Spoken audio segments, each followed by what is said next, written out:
Ada seorang sahabat bernama Thauban. Ini Masya Allah. Thauban ini rajin sholat berjamaah, Pak. Sahabat Nabi, sangat soleh, rajin ibadahnya, dan tidak pernah meninggalkan ibadah di masjid. Dan posisinya selalu pojok kanan. Pojok kanan. Tapi niatnya bukan ingin mojok.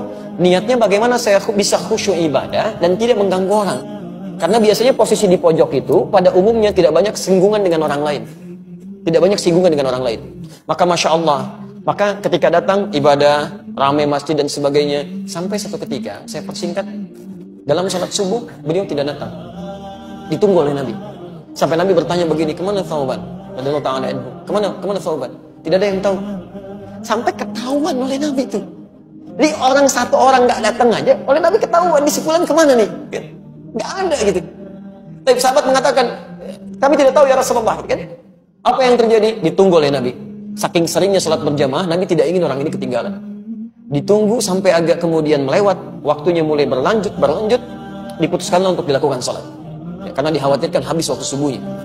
Sholat ditunaikan, selesai menunaikan sholat, diputuskan untuk menengok sahabat tadi. Perhatikan, orang sering ke masjid, tidak ada di masjid, Nabi masih mengajak sahabat untuk menengok. Itulah jamaah.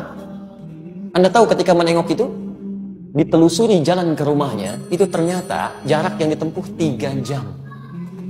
3 jam.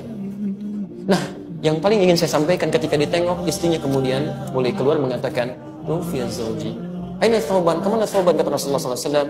Kata istrinya, Laqad tuwfiya. Dia sudah wafat. Meninggal. Lalu Nabi berkata, perhatikan kalimatnya, apakah ada yang terjadi sebelum dia meninggal? Baik, ini yang harus kita catat. Apa yang terjadi? Kata istrinya, saya tidak merasa ada yang istimewa, tapi saya tidak memahami 3 kalimat yang diucapkan. 3 kalimat. Nah, apa itu? Nah, ini hikmahnya yang harus kita tangkap. Sebelum beliau meninggal dalam sakaratul mautnya, beliau mengatakan, kenapa nggak lebih jauh lagi, katanya. Kalimat pertama, saya tidak paham itu. Kalimat kedua, kenapa bukan yang baru, katanya kan? Kenapa bukan yang baru? Dan kalimat ketiga, kenapa tidak semuanya aja?